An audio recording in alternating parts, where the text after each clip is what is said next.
Did you see it? Let's run it back one more time. This is probably one of the best UFO videos you're ever going to see. This happened 7 years ago at the Orlando airport.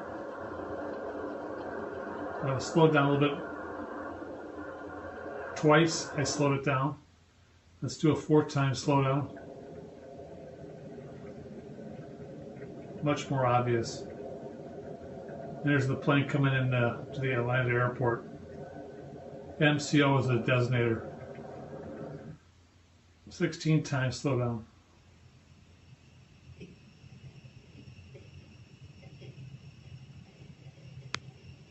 And you can really see it there. There's the jet coming in.